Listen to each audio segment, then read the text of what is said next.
So in this video, we will be looking at our income taxes and just a bit of a background, right? In order for any government to properly function and to render basic services like free education, your health, water, and electricity, money needs to come from somewhere in order to fund those activities. So that is where this concept of income tax comes in.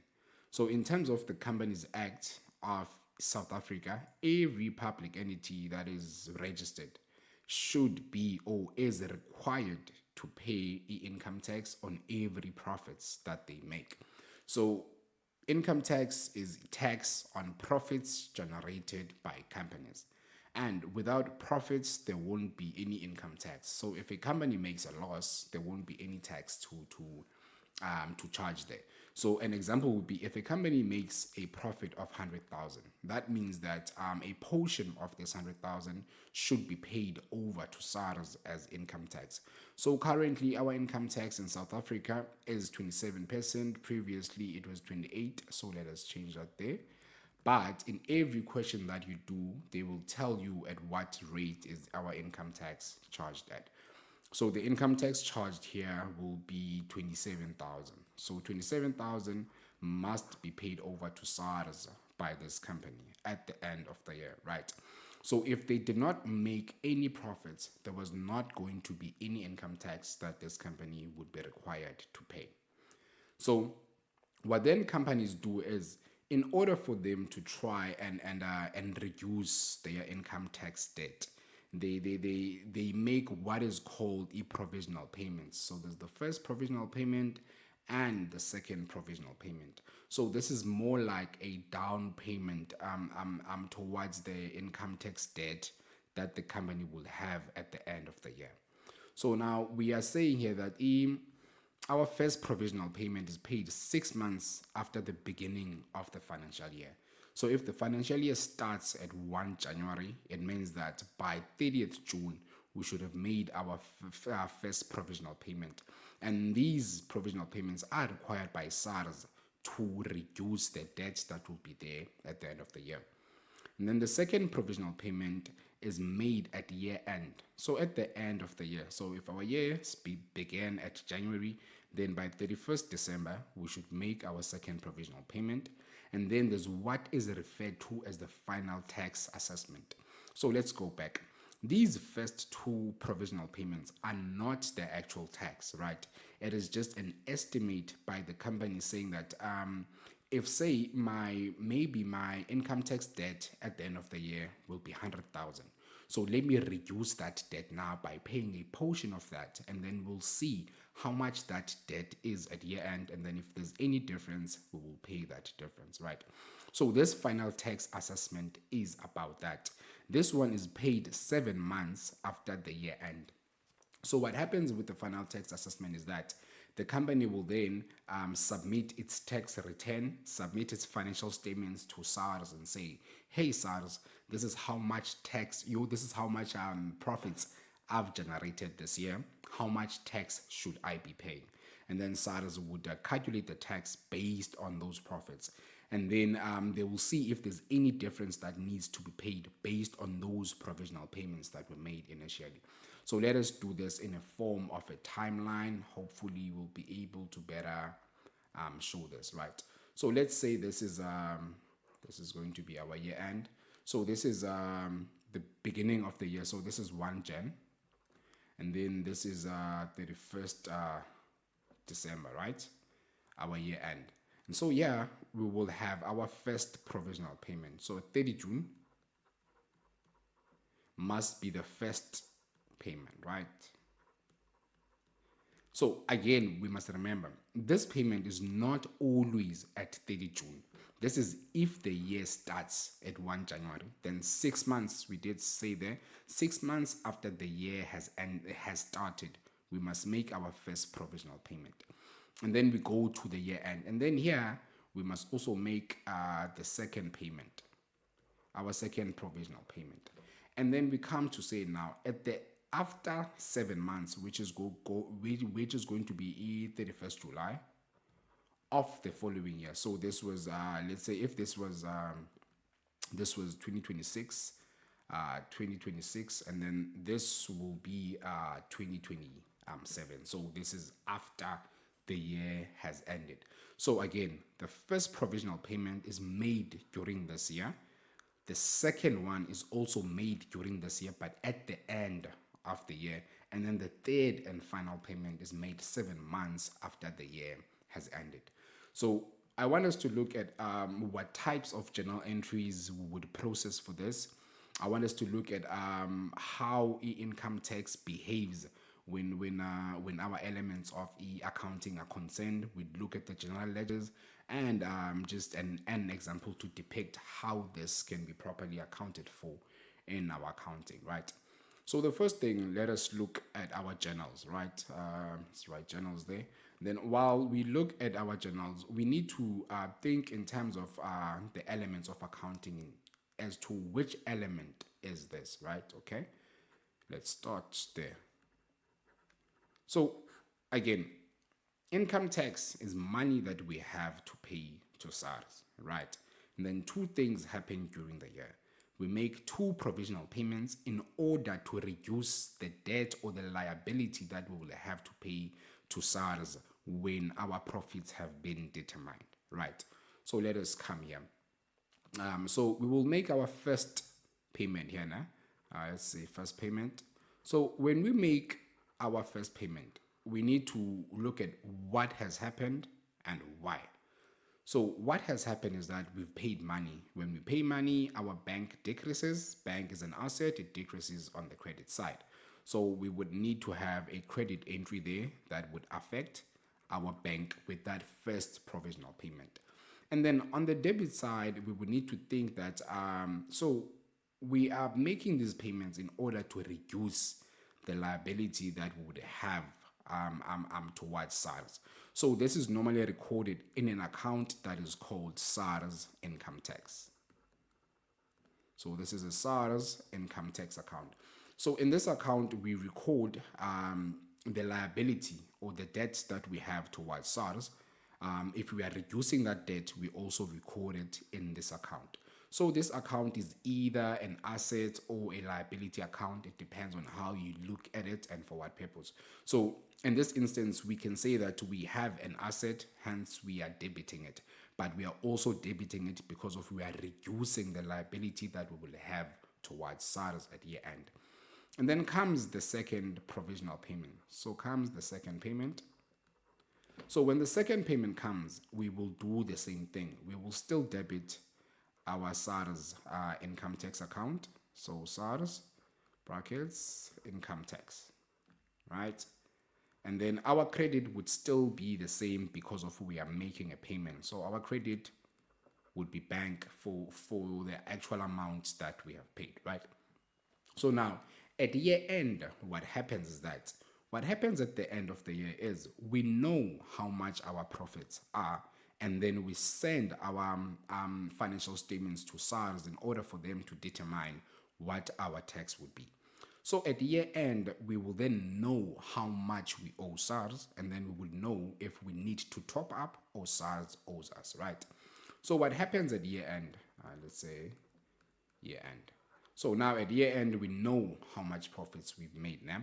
So at year end, we would then need to recognize that we owe SARS this much for income tax based on the profits that we have made. So it will be your profit before tax. It will be basically us saying that, but this is the tax we were supposed to be paying this much. So take your profit before tax, multiply by the applicable tax rate. It might be 30%, depending on what they say on the question, right? So to recognize that transaction, so we need to say, okay, now we owe SARS this much. So we would need to credit our SARS income tax account there, and then our debit would go to an expense. Which expense is this? This is an income tax expense. So now the year has ended, we know what our profits are, and then we know what our tax expense is. So an expense increases on the debit side, hence we are going to have our debit here, income tax expense. So these are the journal entries we would then perform. And then come next year. And then next year, again, depending on whether SARS owes us or we owe SARS, a payment will either be made or we will expect something from SARS, right? So I want us to also look at the ledger accounts that would be applicable here and how we would account for these, right? Excuse my writing there. So ledger accounts. So when our ledger account is concerned, we need to think about two. So we are going to have two ledger accounts here. One is for them. So this is going to be our SARS income tax. And then our second account will just be our income tax expense. So one is for the liability towards SARS, and then one is for our income tax expense. So we know this side is our debit side, credit side, and then our credit side there. So we know an expense decreases this side, a liability decreases this side, a liability increases on the credit side, and then an expense increases on the debit side. So everything that's an increase will be recorded this side, decrease on the debit side, and then the opposite would apply in our income tax expense. So now let us look at the type of e-transactions and the nature of e-transactions that we would record in these two accounts here. So again, this SARS income tax is a liability account. It's a liability. But can be an asset as well, right? So this is a liability account, but it can also be an asset as well. It will only be an asset if we've made more provisional payments than what SARS expected us to pay, meaning that SARS owes us, right? So this account, I'm saying that it's a liability or an asset account to draw our attention to the fact that it is a balance sheet account, meaning that it will either have an opening or a closing balance, depending on whether we owe or SARS owes us. So let us make this. So we would have an opening balance on the credit side. This would be if we owe SARS, né? We owe SARS, né? And then we would have an opening balance on the debit side. This is a situation whereby SARS owes us. So when SARS owes us, it means that we have a debit balance. You would see when we look at the trial balance and the adjustments, they tell you that the SARS income tax account has a debit balance, which means that SARS owes us. But if it has a credit balance, it means that we owe SARS, right? Cool. And then now, what would decrease this account? So two things that would decrease this account is our first provisional payment. First provisional payment. So this would be our bank. This would go to our bank account, and then our second provisional payment as well would also decrease this account. And then our third and final provisional payment would also decrease this account. So those are the only three payments we would see on the debit side of this account. And then what increases this account? The only thing that increases this account is going to be our income tax expense. So that income tax that we determined at year end. Now, so we say that currently this is 27%, but in your question, they will tell you if it's 27, 38, 28, or 30%. You will see what they tell you in your question, right? So then in terms of the double entry principle, we know that since we have credited the SARS income tax account with income tax, we must then go debit our income tax there with our SARS income tax. And if we see here, that is what we did at this journal at year end. So here we would then come and record our SARS income tax. And then we would have that in our brackets there. And then this is an expense account. So an expense account is a nominal account. It does not have a closing or an opening balance. It is always closed off to a certain account. So the income tax expense account is always closed off to the appropriation account. And we will deal with the appropriation account towards the end of these lessons, right? So I want us to go back, sum this, and then try to see if can we make maybe make any example. So we're saying income tax is tax or money that we have to pay on SARS based on the profits that we've made as a company, right? And then to reduce the debt or the liability that we will have towards the end of the year, and also to avoid paying large sums of amounts at the end of the year, what has been introduced is provisional payments. So there's the first provisional payment, which we make 6 months after the year has ended. We see there, 6 months after the year has ended, that's our first provisional payment. Our second provisional payment is made at the end of the year. And then the final and third payment is made 7 months after the year has ended. And this final and third payment is based on how much profits did the company generate for that year, and then how much tax, meaning the rate that should be charged on those profits. And then we compare those profits to the payments that the company has made to determine if does the company owe SARS or does SARS owe us. So let us look at this quick example here now. So we are going to say that the first payment, second payment. So the first payment that the company made, let's say they made a payment of 15,000, and then the second payment they made was 25,000. So if we see the total payment that the company made was indeed 40,000. So let us look at the first scenario. So in our first scenario, let us say that we've made a profit of 150,000, right? So if our profits are 150,000 and then our tax rate is 27%, it means that let me get my calculator. It means that the tax that we are going to pay on the 150 should be 40,000. Okay, 27%. I think so. Yeah. So it should be 40,500. So it means that the tax that this company should have paid for this year is 40,500. So if we see here, there is a shortfall of 500,000, meaning that the company owes SARS, right? So this was the first situation. So this is the first situation. Now let us look at the second situation. In the second situation, let's say that the company, let's say our profits were 100,000, right? So if our profits were 100,000, our tax will be 27%, and then our thingy, our total tax that we'll have to pay is 27,000. But if we see in this situation, we have paid 40,000, but we were only required to pay 27,000, meaning that we have paid an excess of how much? So we'll say that's 27,000 minus the 40,000. So we have around about 13,000 that SARS owes us. Okay, so there's an excess of 13,000 that SARS owes us. So I hope this makes sense.